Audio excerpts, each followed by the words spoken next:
Hola, bienvenidos a su materia de desarrollo de habilidades directivas. Soy el maestro Fernando Ábalos Corona y vamos a estar 3 semanas compartiendo aula virtual para esta materia. Vamos a tener el sistema de los 520. Recuerden conectarse a las sesiones, también pues, sirve para resolver alguna duda, alguna ansiedad, algo que puedan llegar a tener. Y además el estar resolviendo las actividades. Es muy importante para su desarrollo tener el desarrollo a conciencia de la actividad para que podamos poder tener un mejor proceso de enseñanza-aprendizaje. Y además el poder atender el proyecto integrador con la finalidad de tener lo más cercano a una interactividad completa de la forma de cómo tener habilidades directivas para este mundo. Y sobre todo es muy importante para los contadores y para los administradores entender que desarrollar sus habilidades directivas los va a llevar a tener un rol más probablemente de liderazgo. Bien, son 3 semanas. En la tercera semana vamos a estar entregando ya el proyecto integrador, que tiene que ver con una consecución de la última actividad de cada semana, es decir, de la primera y de la segunda, y que la idea es que lo puedan trabajar tanto de manera individual o máximo en binas de personas de su mismo estado. ¿Sí? Va a estar teniendo esta rúbrica evaluativa donde vamos a tener evaluado el contenido temático de dicha entrevista, que lo que van a hacer es una grabación, una entrevista con un directivo de no más de, o al menos de 4 minutos, en donde tengan contenido, profundidad, aplicabilidad, investigación, conocimientos como tal, ¿no? Y que muestren con dominio, es decir, que le hagan preguntas relacionadas a su labor como gerente, como directivo. Recuerden que puede ser incluso de una empresa pequeña. De hecho, yo recomiendo que sea una empresa pequeña o de una empresa medianita para que no tenga temas burocráticos o de gestión que los pueda llegar a retrasar. Es decir, incluso de los lugares que habitúas, debe haber gerentes por ahí que se puedan prestar a tener un poquito de tiempo. Sobre todo, también les pido que no sean autoempleos, que sean a partir de empresas que tengan 5 personas a su mando, a partir de eso en adelante. Y les recomiendo ampliamente que puedan llevar a lo mejor uno que no tenga 8,000 personas a su cargo, porque es más complicado, ¿vale? Entonces, uno de una empresa pequeña, con eso es más que suficiente, y que puedan de la interacción poder tener conclusiones de las habilidades que debe tener un director. ¿Qué preguntas le puedes hacer? Pues bueno, le puedes hacer qué habilidades crees que son importantes para el gerente, cuáles son sus mejores, o cuáles han sido sus mejores aciertos, cuáles han sido sus peores desafíos o los más complejos desafíos que han tenido, qué habilidades debe de reforzar o de tener un gerente a la hora de llegar a tener eso, y preguntas relacionadas a. Muy bien, entonces eso es lo que llevaría el proyecto integrador. Y bueno, esta semana vamos a platicar de las habilidades directivas personales. Inicio con una frase de Heráclito que tiene que ver con la impermanencia, ¿no? Es decir, empezamos con que nada es permanente salvo el cambio, y que tiene que ver con el desarrollo de habilidades directivas. Al final del camino, para poder hablar del desarrollo, ¿sí? Estamos hablando de una persona que está en constante cambio. Y en la impermanencia de habilidades que le permitan dirigir a otras personas como tal. Entonces, cuando hablamos de desarrollo y de un desarrollo de una habilidad, estamos con la facultad de poder cambiar para crecer. Y entonces necesitamos entender que nada es permanente. Lo único permanente es el cambio constante, ¿no? Es decir, cómo a partir del cambio vamos a poder generar cosas que nos permitan crecer. Muy bien. Entonces, al final del camino, ¿qué son las habilidades gerenciales? ¿Sí? en este caso, como un conjunto de competencias y un conjunto de conocimientos que la persona debe de tener para poder tener un rol de liderazgo en una organización. Y es ahí en donde entran las habilidades técnicas, las relacionales, las capacidades para poder tener una interconexión con un grupo de trabajo, las conceptuales, porque obviamente también debe conocer un poco del producto y del servicio, y las habilidades de un gerente en esta época. Muy bien. Entonces, ¿qué habilidades técnicas debe de tener? Uno, creo que un gerente debe de saber, no tiene que saber programar, pero debe de saber sobre el uso de herramientas que lo hagan más eficiente. Y, sobre todo, el verificar que las personas que tiene a su cargo puedan tener mayor productividad y mayor eficiencia a través del uso de la tecnología.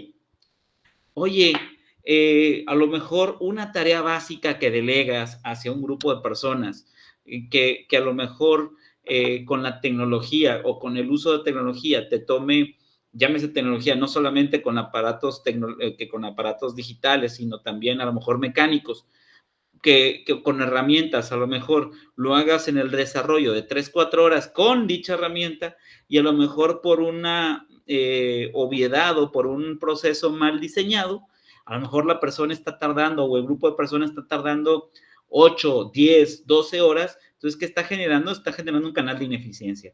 Y eso es lo que también empieza a calificar a un gerente.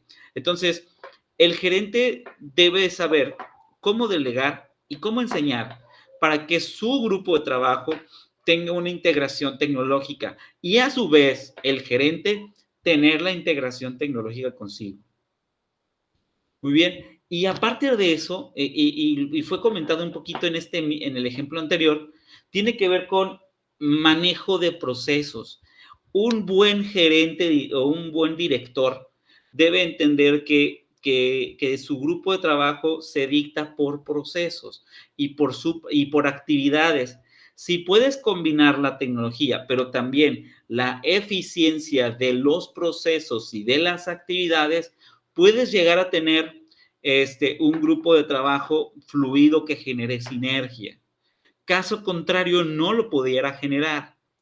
¿Sí? Al mismo tiempo, se van generando orden a partir de los manuales y los procedimientos y manejo de operaciones. Y otra bien importante, el gerente directivo debe de conocer la ley para saber cuáles son sus limitaciones y cuáles son aquellas cosas que sí se permiten dentro de. Muy bien. ¿Qué habilidades, humanas, o perdón, conceptuales requiere humanas, es el que requiere el gerente directivo? Es también tener mucha inteligencia emocional. Oye, las desgracias van a suceder. También las buenas, pero las malas y las muy malas van a suceder. Debemos de conservar cierto temple para las peores circunstancias. Y el trabajo del gerente a medida de lo que va evolucionando es anticiparse a las posibles desgracias. Es decir, entre más arriba subas en una organización, más estratégico debes de ser y más conflictos complejos te van a tocar resolver. Es momento del gerente de tener, uno, temple, y dos, una toma de decisiones que no tienes que hacerla tú completamente, pero que sí puedes allegarte de un grupo de trabajo experto para poder solventar dilemas que de otra manera a otros los dejaría muy, muy quietos. Muy bien. Otra cosa que hace el gerente es las habilidades interpersonales y relaciones efectivas. Entiende que un gerente no, digamos, el producto de un gerente no es el producto de lo que hace por sí solo. Es decir, el gerente podría ser una pistola en conocer ciertos conocimientos, tener ciertos conocimientos, es buenísimo en tecnología, pero ¿qué pasa cuando está en una circunstancia en donde su grupo de trabajo simplemente no tiene esas capacidades? Entonces, en este caso, el gerente tiene las relaciones con quien sí sepa de esos casos para poder mantener una relación efectiva de trabajo y una comunicación efectiva de trabajo. Tiene comprensión, empatía y puede diseñar un ejercicio de liderazgo con las personas. Al mismo tiempo, también tiene habilidades conceptuales, conoce la organización, está alineada a la misión, a la visión y los objetivos de la empresa, tiene una mentalidad de planificación estratégica, es innovador y busca las relaciones abstractas como tal. Muy bien. Y al mismo tiempo puede llegar a tener una perspectiva estratégica, un enfoque en la comprensión de los clientes, un equipo comprometido y disposición a asumir riesgos. Muy bien.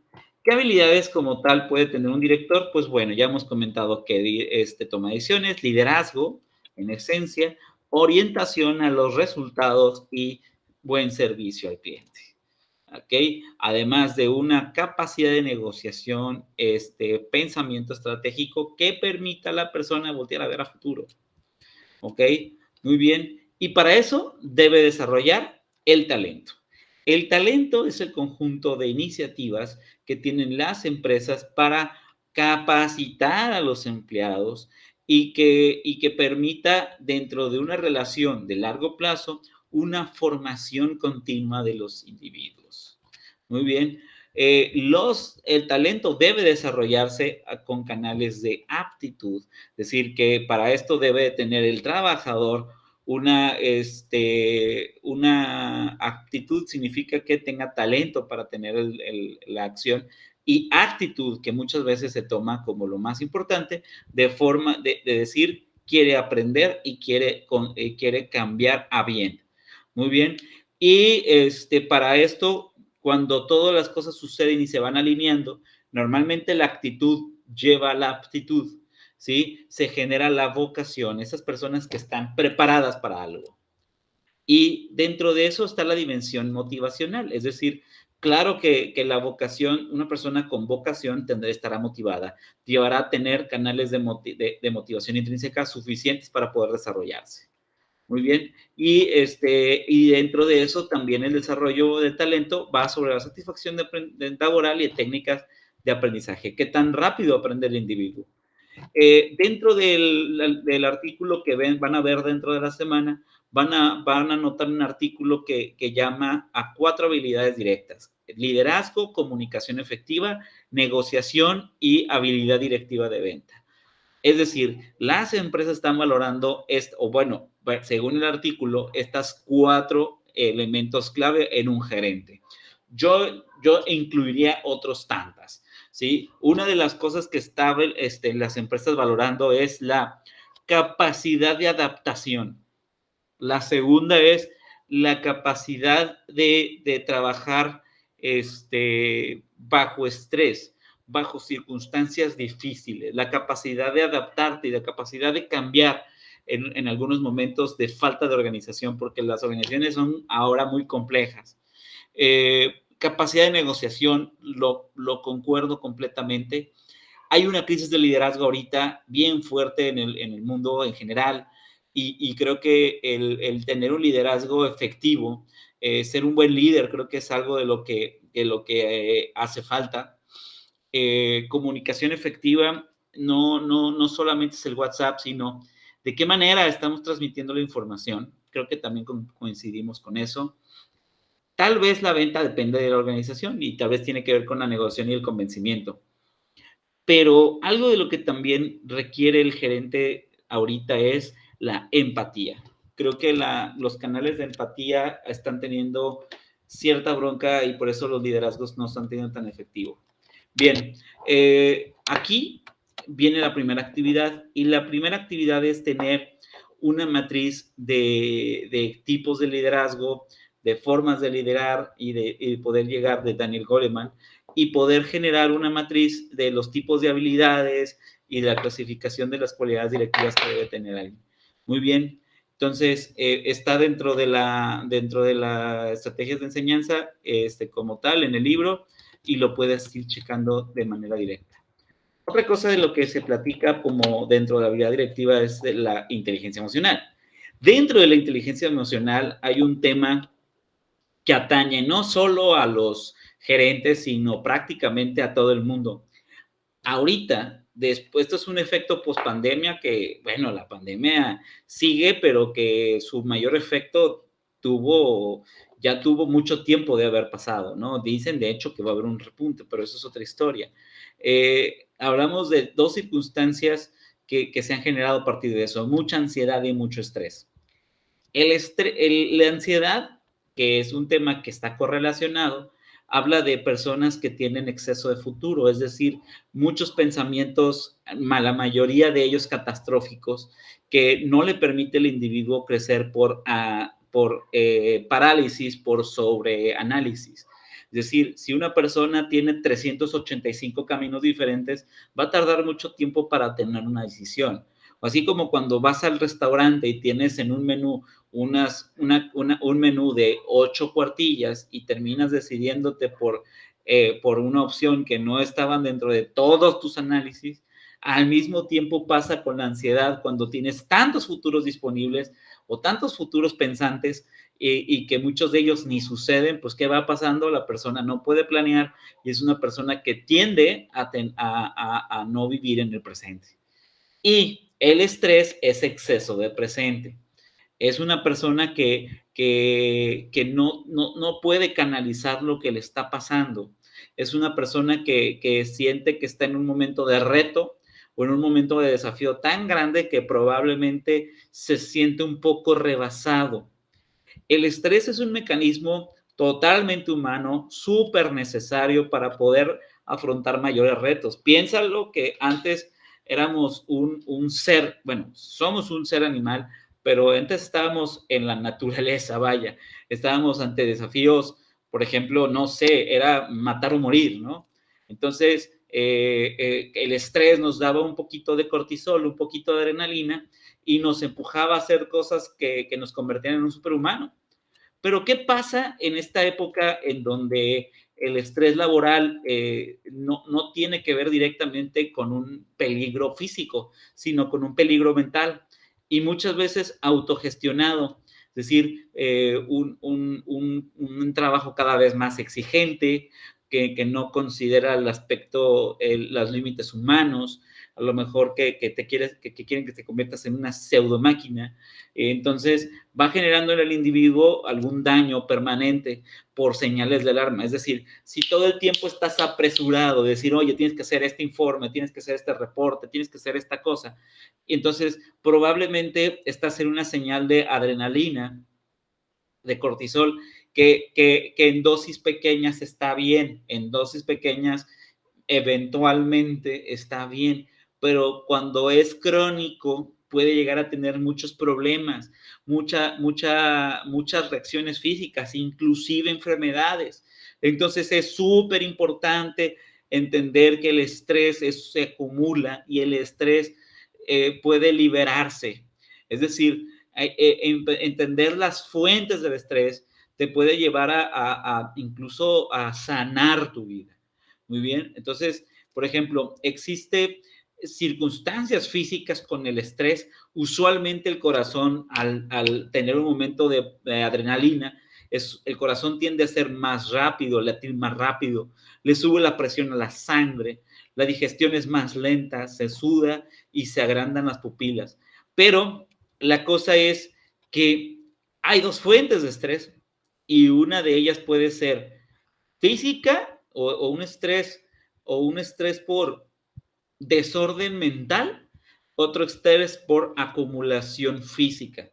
Y es bien interesante entender que las dos generan circunstancias diferentes y las dos tienen un tratamiento relativamente diferente. Muy bien.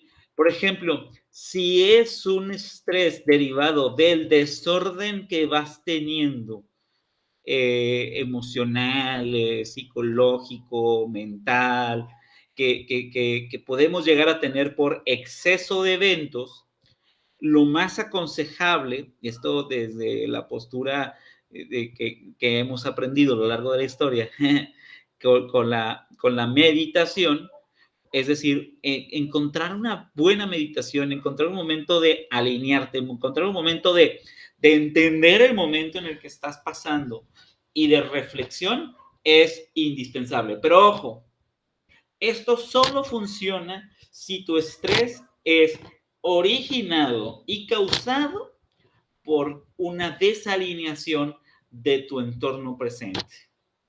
¿Ok? Si el estrés se genera por una desalineación derivado de una amenaza constante y que se va acumulando en el cuerpo, meditar no te lo arreglará. Incluso te podrás sentir un poco peor.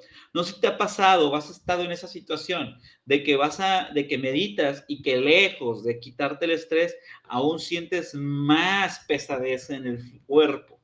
Bueno, eso significa que ya ha estado el estrés a nivel corporal. Hay estudios que corroboran las conexiones del estrés con el físico. Por ejemplo, cuando te estresas, tensas los músculos y eso, al tensar los músculos, también puede a la larguísima pegar en los órganos, puede generar gastritis, dolores musculares, dolores de cabeza, presión alta, asfixia y que te voy a decir que también tiene que ver con arritmias. Y en la parte de psicológica puede generar ansiedad y depresión, agresividad, problemas de memoria, problemas para dormir y eso conlleva normalmente un mayor apetito. Hay mucha correlación también de personas que tienen grandes niveles de ansiedad derivados de un problema que se generó de estrés. Entonces, es bien importante entenderlos a tiempo porque pueden tener a la larga resultados catastróficos. Y el estrés, ojo, no es negativo, pero sí es negativo retenerlo. Es decir, el estrés es un mecanismo que nos hace superhumanos. O por lo menos úsese más bien, es algo superhumano, es algo humano, pero es un rompas en caso de emergencia. El estrés es bueno porque con ciertos niveles el estrés te permite modificarte un poco para estar en un estado de alerta ante alguna amenaza. Y cuando lo liberas el estrés y cuando vas liberando, es una herramienta que puede ser retroactiva, es decir, que cuando te llega lo canalizas cada vez mejor, entre mejor lo canalizas. Muy bien. Estimula mucho la creatividad. De hecho, muchos creativos se estresan intencionalmente. Muy bien. Normalmente hay personas que dan lo mejor de sí con el estrés, pero si no lo sabes canalizar, el estrés es negativo. ¿Y qué pasa? Problemas de salud. ¿Sí? ¿Qué pasa es más, y la pregunta debería ser, aparte de la meditación y el ejercicio, pues, ¿qué es lo que tenemos que hacer? Pues un montón de cosas. ¿Y qué no debemos hacer? Porque hay muchas personas que asocian el estrés con la adicción. Un comportamiento adictivo, que ojo, hay adicciones operativas y hay adicciones orales, y hay adicciones de otro tipo, ¿vale? Fumar, tomar alcohol, comer demás, consumir pastillas, son formas perjudiciales de lidiar con el estrés y que incluso están muy inmersos en la sociedad que pueden llegar a causar problemas. Y la forma efectiva es controlando un poco el cuerpo y la mente. Muy bien, ¿sí? Existen personas que son tendientes al estrés y son personas que normalmente tienden a tener circunstancias de autoestima bajas, se autoperciben como víctimas normalmente y personalidades un poco más introvertidas suelen tener un problema mayor porque la introversión hace que al no expresar se guarden cosas. Entonces, el problema de la introversión no es la introversión por sí misma, sino en la liberación energética de los casos. Es decir, si una persona ante una disyuntiva o ante un problema se lo calla, lo único que va a pasar no es que se resuelva el problema, sino que el problema usualmente lo único que es como es poner un stand-by. Es como esperar a ver qué otra cosa, qué otra carga, qué otra situación sucede para que se acrecente el problema, ¿no? ¿Sí? El estilo de vida del trabajo también no podemos atribuirle todo a la individualidad. También estamos viviendo una historia de mucha ansiedad y de mucho estrés, sobre todo en nuestro país. Estamos teniendo mucho tema de inseguridad, mucho tema de desempleo, mucho tema de desigualdad social, que pues claro que puede generar sistemas de estrés. Cómo los canalizamos también puede ser una manera para solventar este mundo estresante, ¿no? Entonces, va directo por ahí. ¿Cómo los manejamos? A ver, la receta de la abuela es tener buena alimentación, pero ojo, antes de la alimentación sana es sueño y actividad física. Duerme a tus horas. Nadie te va a regalar un premio por dormirte después. Oye, he escuchado muchísimas personas, colegas, empresarios, etcétera, que piensan que dormir bien es dormirte a las 2 de la mañana y despertarte a las 5. No va a ayudar en absolutamente nada a tu estrés, ¿sí? De hecho, hay estudios que hacen una correlación del uso del sueño con todo lo demás que vamos a platicar. Es decir, si no duermes bien, es raro que comas bien, es raro que tengas actividad porque vas a estar somnoliento todo el tiempo, ¿sí? El autoestima, pues, de una persona que no está en un equilibrio es súper frágil normalmente y tiene poca tolerancia porque no está equilibrado su cuerpo. A eso hace que la persona tenga periodos de letargos y no pueda administrar su tiempo y menos su dinero. Podría ganar mucho, pero gastárselo de una manera igual o peor, ¿sí? Y que pueda tener broncas a lo mejor en todo lo demás. Entonces, la primerita, duerme bien. ¿Qué es dormir bien? Lo que el cuerpo humano está diseñado. El cuerpo humano está diseñado para que con la luz del día opere y que con la luz de noche no opere, ¿sí? Vean las broncas que se generan en las incubadoras ahí con las gallinas cuando le pones una luz eléctrica. Así igual el humano.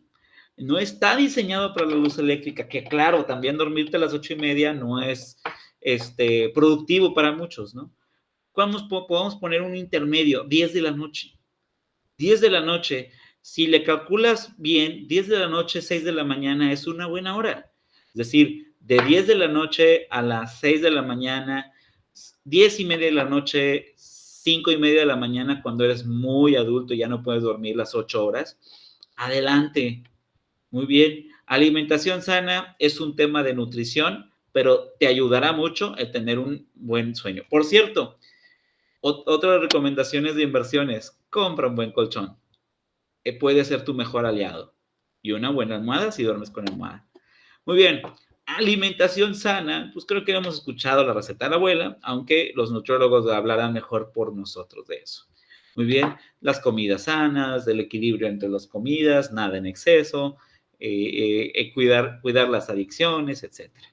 Actividad física lo suficiente para que se mueva. Y aquí sí quiero hacer un acotamiento, porque estábamos hablando de que el estrés, una manera para poder sacar el estrés es sudar el estrés.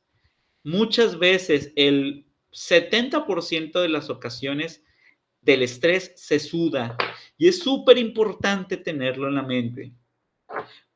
El autoestima lo puedes hacer a través de sudar el estrés primero y después de creértela, saberte que puedes funcionar y que puedes llegar muy lejos.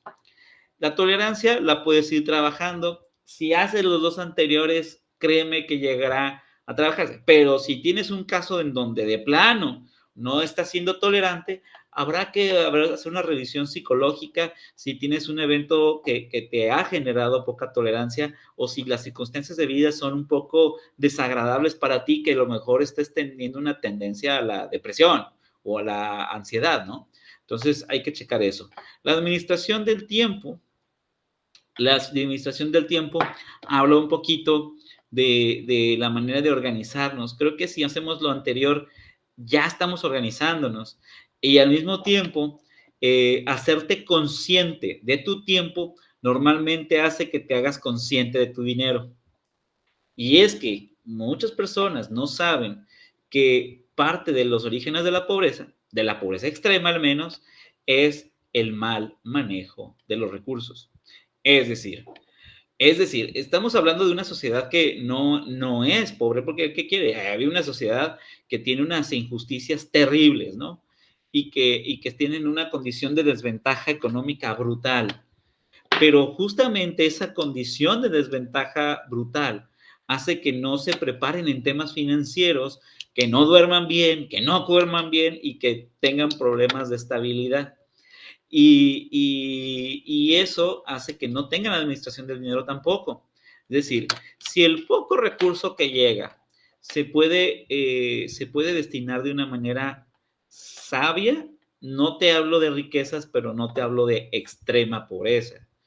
Muy bien, hay muchas colonias y ustedes analícenlo, en donde la pobreza es extrema y ustedes van a ver la correlación del posible desorden, no dentro de la casa o del hogar, sino fuera de ella, de la misma colonia por desatenciones. Y es que gobiernos ineficientes hacen administración del dinero también ineficiente. No le echemos culpa al gobierno, hay causas internas que podemos trabajar. Pausas psicofísicas, pues a empezar a relajarnos cada cierto cuanto. El cuerpo no es una máquina, tiene un límite. ¿Qué límite tiene? Depende de cada quien, pero más o menos concentrados podemos durar trabajando 1 hora, hora y cuarto. Después se aconseja estirarte, respirar y seguir. ¿Sí? Respirar unos 5 minutitos y seguir. Esos trabajos que te dicen 8 horas sin interrupción, no sé qué están pensando, no somos máquinas. Entonces, la idea es pararse de vez en cuando para poder hacer eso. Muy bien. Reducción de la indecisión. Entre más opciones tienes, peor. La ansiedad y el estrés tienen una correlación brutal. Si tú puedes hacer que dices, ¿sabes qué? Me reduzco las decisiones a 3 o 4 posibles. ¿Qué si no son? Pues no le hace, le seguimos y corregimos. Si podemos hacer eso, vamos a tener más posibilidades de estar bien. Relajarte y respirar va dentro de la motivación.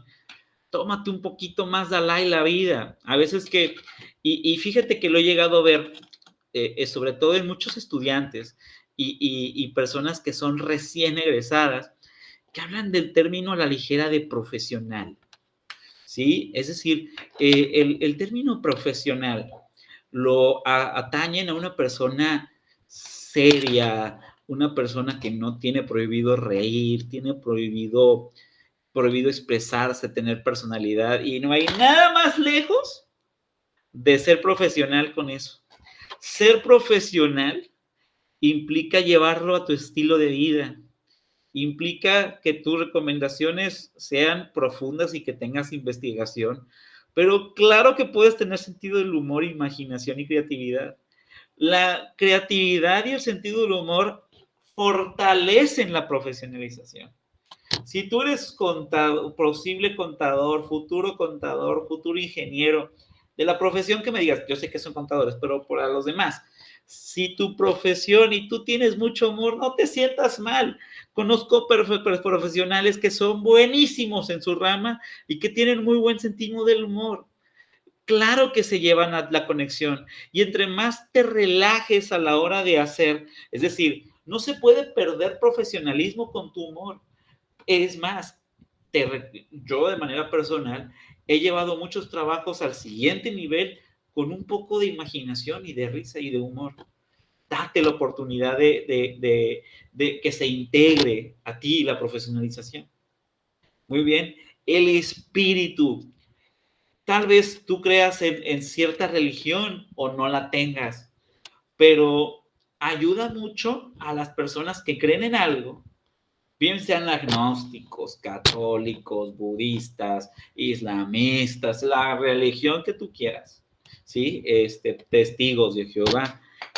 Hay un estudio que también habla de que las personas que tienden a alimentar su espíritu bajo alguna creencia tienen mayor posibilidades de resolver temas complejos a partir de la alimentación del espíritu. Y no es que dejemos el poder divino, más bien, las decisiones a un poder divino, para nada, pero más bien el sentir que estás conectado al mundo y que estás conectado a las otras personas ayuda muchísimo a la mente a interconectarse y entenderse como uno dentro del todo. Que ojo, esto te ayuda a quitar un poco el estrés, de sentir un poco de alivio, de decir que no todo depende de ti. Hay algunos que lo alivian, hay otros que no. Muy bien, y el saber pedir ayuda. ¿Cuántos problemas nos hemos llegado a meter por no pedir ayuda? Entonces, creo que es parte de la receta de la abuela. Y la segunda actividad tiene que ver con estructurar las actividades que creas necesario que sirven para disminuir el estrés. Después hablemos un poquito de los roles gerenciales. Vamos a tener 3 roles gerenciales. Uno interpersonal, que habla del rol de líder de la persona como líder, de la persona que también es representante de la empresa. Y ojo, estábamos hablando de hace ratito de la profesionalidad y el sentido de humor. También entender que normalmente tu profesionalización y tú como gerente vas a representar a la empresa y tienes ciertos límites sociales. Es decir, si tú tienes un comentario racista, homofóbico, que no está con la parte de lo políticamente correcto y tú lo emites como representante de alguna empresa, el que se quema no eres tú, se quema la empresa completa. Entonces, normalmente cuando te asignan un puesto de ese tipo, debes cuidar un poco tu lengua, ¿sí? No significa que no tengas humor, sino que tengas un límite social. Normalmente los límites sociales se mueven por lo aceptado dentro de una campana de Gauss, lo no tan aceptado pero pasable y conductas inaceptables. No llegues a conductas inaceptables porque el rol de toda la empresa depende de eso. Entonces, debes cuidar un poco más tus palabras, debes cuidar un poquito más tus acciones y sobre todo entender que no solo depende de ti. Al mismo tiempo, tienes un rol de enlace en donde tú eres la voz de alguien más. Normalmente, por ejemplo, si eres un gerente medio, tienes el rol de lo que hacen tus gerentes de alto nivel, ¿sí? Entonces tú eres el enlace, el que traduce o el que traduce a los empleados y las necesidades. Muy bien, a lo que estamos hablando es de que tu rol también suele ser informativo. Eres una persona que dialogas y haces de vocero y le das información a tus subordinados. Inclusive decides qué información dar, porque hay veces que a lo mejor la información de arriba para abajo llega con un tenor y con una fuerza a lo mejor desmedida si aquel empresario no tiene esa forma de decir correctamente las cosas y a lo mejor tú le tienes que bajar el nivel o a lo mejor llega con mucha complejidad y tú tienes que hacer un diálogo más amigable o a lo mejor llega muy amigable y a lo mejor tú quieres hacer un poquito más rígido, ¿sí? Etcétera, ¿no? También puede ir de abajo para arriba, a lo mejor puede ir con cierto tenor y a lo mejor tú, en tu interpretación, emitas qué información dar. Inclusive, aquí va algo que normalmente sucede, es decir, no, en algunos puestos que son muy, muy, muy altos, no te pagan solamente por lo que sabes, sino por lo que callas y lo que emites informadamente de una manera sutil. Muy bien. Y roles de decisión, hablando de eso, tomas decisiones difíciles. Entre más arriba estés, vas a tener la oportunidad de tomar decisiones más difíciles y que tienen mayor impacto. ¿Sí? Entonces, es bien interesante que vamos diciendo por ahí, ¿vale?